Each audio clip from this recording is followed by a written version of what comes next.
We're very lucky to be joined by NBK for this week's of Blast Action, and I want to dive into your mega brain a little bit because I know that you're an in-game leader. I know you've been around for a long time, and I have this idea that talking to you and getting a better understanding of what it's like to be an in-game leader in modern day and age Counter-Strike would be good for me, but also for the viewers at home. So Nathan, tell us, where are you playing right now, you know, in terms of your role within your team, and what are you up to when you're not joining me on the disc? Sure. So yeah, starting a new team, and so starting as an IGL there to like help shape everything and try to make something work for the future and grind from zero.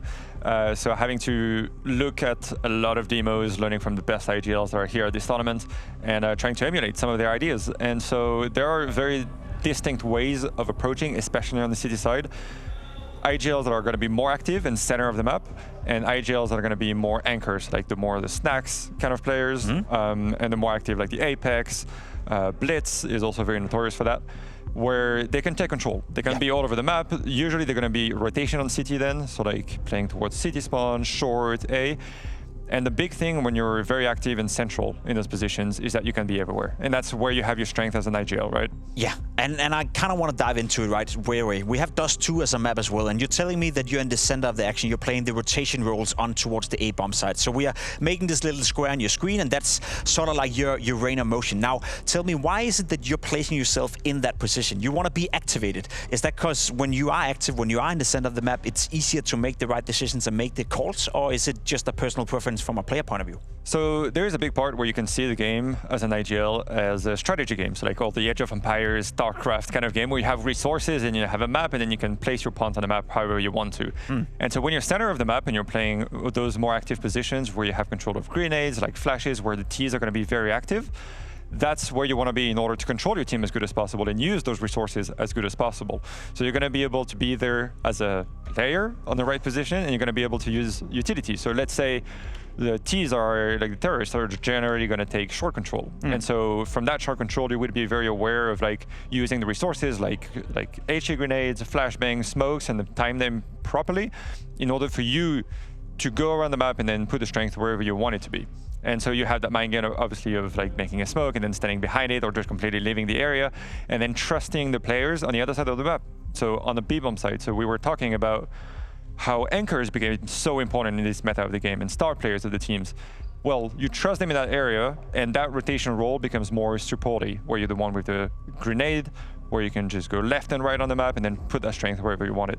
Okay, and when you're talking about, you know, being in the center of the action, when you're talking about being a supportive element as well, most people would think that when you're playing CT Spawn on Dust 2, or if we were to move into Inferno as an example, if you're playing Archer, if you're playing towards long, that is start positions. That's positions where you're supposed to get a lot of kills, but you're telling me that there's a different approach to it as well, where you can be a little bit more utilized as a supportive element with your flashes, with your grenades.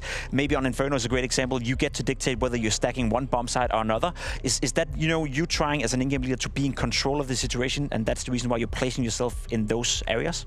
Yeah, it definitely helps because you have a better overview of what's happening on the map. So let's say you are the long player, A player. Usually what's going to happen in the current meta, and we saw G2 do it a lot this game, it was modernized and Heavy God that were on A in pit, and they were just holding it as 2 for the most part.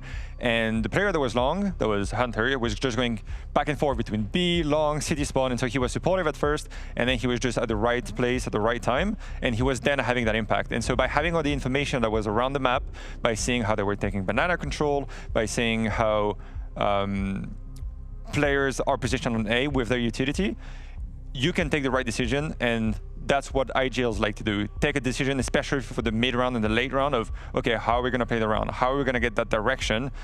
And when you're an IGL and you like to do it on T and CT side, you want to play those positions in order to have that direct impact. And if I'm making the square box over here towards the B-bomb side, because we just saw a game where Snacks is playing, you know, very static in that position. So from your point of view, obviously you've placed yourself in the center of the map, so you can make those calls, you can make those rotations, and you can try to read the game. Now imagine you were Snacks and you're stagnate on the B-bomb side. Does that mean you don't have all the information necessary to make those decisions? By then you rely more on your teammates, or what would the line of thought be that if you were to place yourself as an anchor position, how much would you be hindered in doing what you actually want to do? Yeah, so that's where on the city side there's an another approach, which is what G2 had, especially with Nico, and they've been very vocal, where Nico was the IGL on the city side, and he was taking control of pretty much everything because he had this position, and then the IGL becomes a T-side IGL more so, and then it just changes how the team is approaching and functioning with like almost two captains within the team, which can be an issue for some IGLs that want to have control of everything and have that impact on both T and CT. But when it comes down to Snacks, Inferno is a bit of an exception because Banana is the name of the game for that map. So like you want to have that information and put all your resources in there or use them as efficiently as possible. Then he was more there to set Malbs up and then be able to rotate towards A when needed or be there. So he had a semi-rotation kind of role, but it's the same idea. If you look at Mirage, Snacks is not calling anything. He's giving very little resources and he just has to use them as good as possible, but he's also put in that position because that's where there are the least fights and you want to put the strongest players in the other areas. Is it something that you have toyed with? Like, have you toyed with the idea that maybe it would be more beneficial for your team and your players if you were in anchor position, or do you believe that you as an in-game leader, and I guess it's style dependent as well, right? Would you feel uncomfortable if you were playing, let's say, B-ups on Mirage and you couldn't make any decisions, you couldn't give any info, you couldn't really make any proactive moves? Would that be something that would hinder you as an individual player as well? It really depends on how the team is shaped up, right? Like if you have someone that you fully trust to make those decisions, then you come into more a scenario of like double IGLing almost, where you have like someone calling on the CT side and someone calling on the T side, right? Yep. And especially on Anubis, it's something that you can really see on the CT side, where the B bomb side and A are like so separated, and that's why it's such a great T-sided map, because you're gonna the Ts can take control of and split the bomb sites in two, and then you just have to go into one or another. But you need to have two trusted players in both mid player that has to have the right balance between aggressive and passive, and on the B-bomb side, someone that takes decision. So you can be central as the IGL, being more in a cave position, and then you have control of what's happening in the water, and then being able to repush it, take control. Or you can play towards mid as an IGL, and then put the strength towards A and B in the mid round by leaving middle open, which is like one of the key points of Anubis. And you're playing middle on Anubis, right? We highlighted it on the map right here, the square box. This is your main position. So try walk me through, when you play middle, obviously there's a lot of different ways to do it. You could call for backup, you could call for a double stack towards middle. You could play it aggressively where you push down towards T-spawn perhaps, if you feel there's a gap. You could also be very defensive.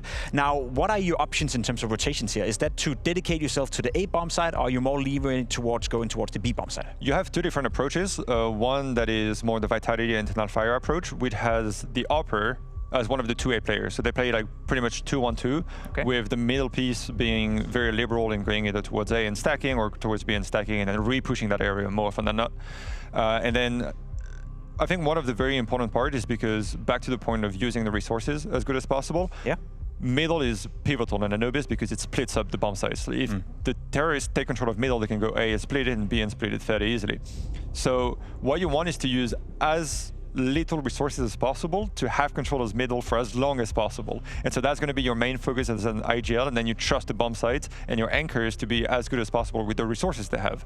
And so that's where the more thoughtful part of the game comes into action, of like how much utility do you need towards mid, so you can either fight it or live it. And so that's where some IGLs play there, so that they can have control also of the mid round, because then let's say you go towards A, you have to do something on Anubis, so you have to repush him. And if you go towards B, what are you going to do? Repush cave, repush B. And so a lot of leaders like to have that control of being able to be that impulse that pushes the others to do something. And I think part of this as well, just to give context to the viewers at home, you know, you used to be a star player back in the early days. You used to be a guy who had great mechanical skill. You had a lot of frags on the server as well. Do you think you're more lenient to be that type of player as an in-game leader as well, because you've been there before, whereas other players who's always been the supportive elements of the teams, that may be more open and more okay to play the anchor roles? Do you think there's something that plays into that as well? I think it's a lot about what the teammates you have and people you have in the team want to do, right? Because if you have more active and vocal players, you need to give them space, otherwise they're not going to feel comfortable and they won't be able to like be at 100%. So the IGL is more often than not going to be adapting a little bit to who you have in the team, and same if you have anchors that love to be very strong and very passive in their positions, you want to let them there and then have that movement control, right? So like that's what happened, I think, with Apex when they started with Vitality with Spinks. He was moving all over the map and playing those big positions so he could make space and then enable movement for his teammates that didn't necessarily want to do it initially. And so that's why he was starting like this. And now you can see a bit more changes now that Rops is in the team, with Flamesy taking other positions and then changing a bit those dynamics. Yeah. And that's a sign of a very good player that can adapt. And I think that's a great example, because I want to remind people that when Spinks was brought into Vitality, Apex has always been this guy who were in the center of the map. He's playing Yard or Nuke, you know. He's always moving around. He can never stand still, and that's sort of like the player he is. He then tried to transition into playing Ramp for a couple of tournaments. He tried to become an anchor, and it was clear for everyone, including himself after a couple of tournaments, that it just didn't suit him. So it's also one of those things as, yes, you want to make the best case scenario for your own team. You want to make sure that you're enabling all the players you have and their qualities, but at some point you also got to make a decision for yourself. Where do you get the most out of yourself? So would it be fair to say that it's constantly you're trying to weigh it up, you know, where do we get the most out of our players? And sometimes maybe you have to play a position you don't necessarily like, but if you know that your teammate next to you is then way more efficient, then that's a sacrifice you have to make. It's a game of percentages, right? Like, it's where can you get the most impact out of placing the players in certain positions? And that's always I'm not going to say a struggle, but it's a constant thinking of, because it changes as well, right? Yeah. Obviously, and especially it changes with maps, because some players love to be anchors on certain maps because they like the position, they always played it, and on other maps they're going to be more active because they feel the map. It's almost impossible for a player and an IGL to be comfortable on 6 maps, because no team really plays 7 maps, it doesn't really exist. But on 6 maps you're going to have strengths and weaknesses, and so changing a little bit once you have plans established as a team, and an idea of how you want to approach the game, both on T and CT side, it really helps enabling everyone. And then the IGL, if the IGL is going to be that vocal guy that is going to put a lot of pressure on the map, that is going to be running everywhere and then giving those impulses that are very important, then you want that being the focal point, and then everybody needs to just go kill and trade, and then it becomes easy. You know what, Nathan? I think we could keep on going speaking about this topic for another 15 minutes, but we do have a game coming up.